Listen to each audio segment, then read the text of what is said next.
Hai semuanya, apa kabar? Kembali lagi di Alia Pravita YouTube channel. Kalau minggu lalu saya sudah membahas hal-hal apa aja sih yang bikin kita tuh kayaknya kalau presentasi agak kurang lancar, apa yang menghambat. Dan kalau kali ini saya mau sharing tentang beberapa hal yang bisa kita siapkan kalau misalnya kita menghadapi pertanyaan pada saat presentasi ya. Sebelumnya saya mau mengucapkan terima kasih banyak untuk video yang saya buat dengan tema bagaimana membuat perkenalan yang baik. Itu ternyata responnya sangat baik banget dan gak nyangka kalau ternyata kalian itu sangat antusias banget ya menonton video itu. Saya sangat berterima kasih kepada kalian ya, dan semoga kalau misalnya nanti saya bisa memberikan banyak sekali tips dan sharing yang bagus-bagus, yang oke, yang bermanfaat buat kalian seputar presentasi, public speaking, komunikasi, atau self-care. Saya masih banyak-banyak belajar juga dan saya masih banyak baca. Kalau misalnya kalian ingin ngasih tahu saya gitu kan, Kak tolong bahas ini dong, misalnya tentang apa gitu, A, B, C, D, boleh silakan di kolom komen untuk kasih tahu atau mungkin kasih ide tema apa yang akan saya bahas untuk di vlog selanjutnya. Beberapa waktu lalu banyak teman-teman yang bertanya di DM saya gitu kan, dan juga di komen, yang merasa bahwa Kak, kalau misalnya presentasi kita perkenalannya sudah lancar, terus tapi kita bingung bagaimana kalau misalnya kita menghadapi pertanyaan dari peserta presentasinya. Hayo loh, pasti kan gugup. Ya, nggak masalah. Gugup itu adalah suatu hal yang wajar ya. Dan apalagi kalau misalnya kita mendapatkan pertanyaan, kita selalu takut, waduh kira-kira aku bisa jawab atau enggak ya. Semuanya itu kembali lagi kita punya persiapan yang lebih baik. Persiapan yang baik ini adalah dimulai dengan kita tahu apa yang mau kita bahas ya. Kita memahami dan menguasai topik bahasan itu sendiri. Nah, gimana tips-tipsnya supaya nggak bingung untuk menjawab pertanyaan dari para peserta presentasi ini? Ini dia. Yang pertama, kita harus tahu topik apa yang akan kita bahas atau kita sampaikan ke mereka. Topiknya ini jangan terlalu luas, jangan terlalu lebar, bikin poin-poin aja apa yang mau kita bahas. Supaya apa? Supaya nanti pertanyaannya tidak melebar gitu kan. Misalnya seperti ini, kalau misalnya kita lagi ngobrolin makanan yang kita suka, itu kan luas banget ya. Kalau misalnya saya sendiri, saya suka nasi goreng, saya suka bakso, saya suka sate, saya suka, itu kan banyak banget. Saya suka masakan Cina, saya suka masakan Indonesia, itu kayaknya terlalu luas banget gitu. Makanya kita harus bisa menyempitkannya. Kita harus bisa mencari intinya, apa yang mau kita bahas dari tema makanan yang kita sukai. Apalagi kalau durasinya sebentar. Oke, misalnya saya mau membahas soal bakso. Jadi temanya bakso nih, makanan saya sukai. Kita kecilin lagi, temanya adalah bakso. Saya akan cerita tentang 5 bakso paling enak di Jakarta. Itu judul presentasi saya. Ya udah di situ aja. Jadi kita akan ngobrolin soal bakso. Tema umumnya dapat makanan yang disukai, yaitu bakso. Dan saya membuatnya lebih spesifikasi lagi, lebih spesifik, yaitu 5 bakso favorit saya atau 5 bakso terenak di Jakarta. Oke, jadi kita harus bisa membuat topiknya itu lebih spesifik ya, tidak terlalu luas. Ini untuk membantu supaya nanti pertanyaan dari peserta itu tidak melebar. Karena menurut saya kalau kita membahas sesuatu hal yang memang sudah kita kuasai atau hal yang sudah kita sukai, yang sangat kita sukai, itu akan sangat mudah untuk menjawabnya karena kita tahu gitu kan.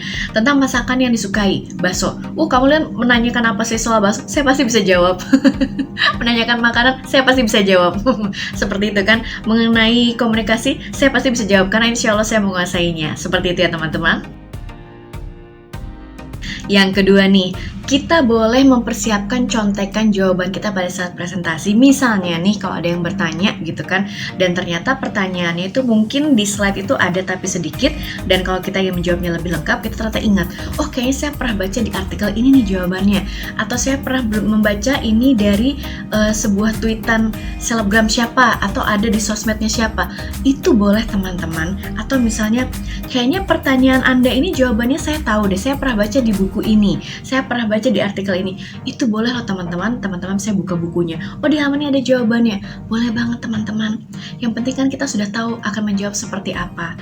Kalau misalnya teman-teman pun tidak bisa menjawabnya, bilang aja seperti ini, oke, ini akan saya jadikan PR buat saya karena saya belum sampai belajar sampai situ, saya belum menguasai sampai situ.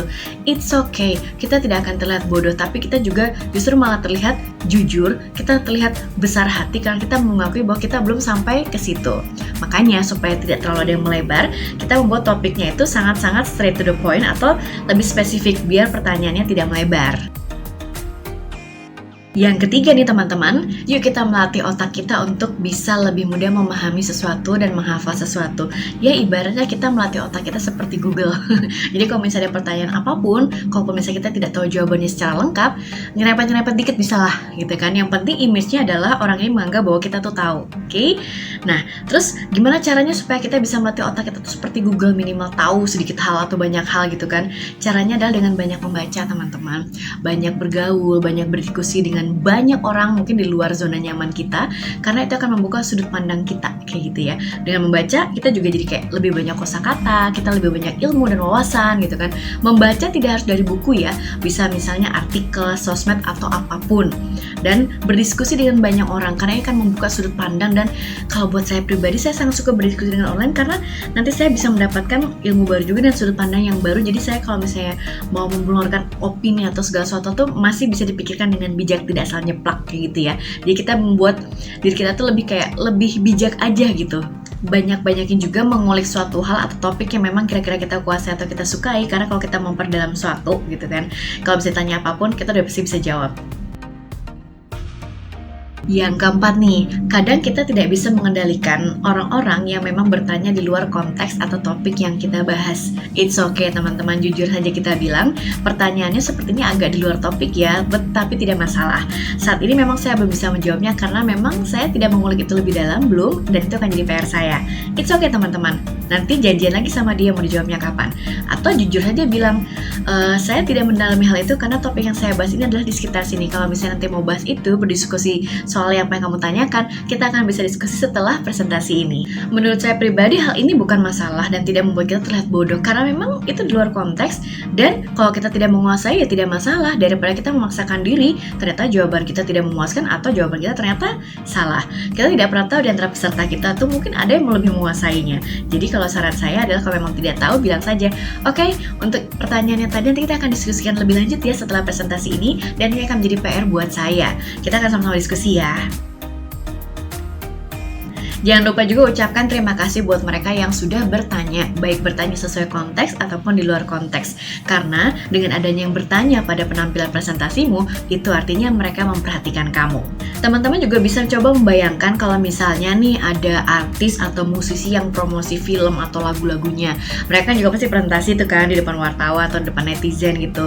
Dan ternyata juga tidak bisa mengendalikan ada wartawan yang bertanya hal lain di luar konteks dia promosi lagu atau filmnya kan. Misalnya, aku lagi promosiin lagu ini, yang ditanya gosipnya sama artis A, atau yang ditanya bagaimana pendapat Anda tentang peristiwa politis atau peristiwa yang lagi trending akhir-akhir ini yang viral. Sebenarnya itu kan di luar konteks. Nah itu juga si artisnya atau musisi boleh kok berhak ngomong, wah maaf untuk kali ini saya cuma ngobrolin promosi lagu dan film aja nih. Jadi kalau misalnya pertanyaan kayak gitu nanti aja ya untuk wawancara pribadi. Misalnya seperti itu. Boleh kan? Wajar aja sih kalau misalnya mereka menolak secara halus atau memang tidak mau menjawab. Bisa jadi itu memang bukan kapasitas mereka atau kemampuan mereka untuk menjawab hal itu. Dan takutnya lagi nanti bisa menggiring opini publik yang bisa jadi salah kayak gitu. Jadi memang hati-hati kalau misalnya kita mau mengeluarkan jawaban.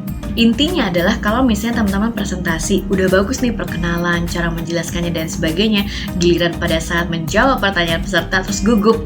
Don't worry teman-teman, dinikmatin aja gugupnya, hal yang wajar. Kalau teman-teman sudah mempersiapkan segala sesuatunya dengan baik, menjelaskan sesuatu yang memang teman-teman kuasai atau sukai, pasti teman-teman bisa menjawabnya dengan baik.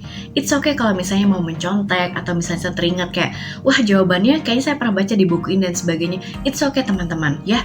Yang penting kelihatan bahwa teman-teman mempersiapkan presentasi ini dengan baik. Kesalahan itu wajar kok dalam presentasi, sekalipun tidak ada presentasi yang sempurna. Yang penting adalah teman-teman tetap semangat untuk belajar, latihan, dan latihan. Saya juga masih belajar sampai dengan sekarang, dan saya juga senang banget kalau misalnya vlog ini juga mendapatkan dukungan dari teman-teman. Caranya gampang banget, tinggal likes, share, atau subscribe ya. Mau komen juga nggak apa-apa, kasih tahu aku topik apa aja yang mungkin enak untuk kita bahas bareng-bareng ya. Kita sama-sama belajar, saling mendukung, tetap semangat, dan sampai ketemu nanti ya.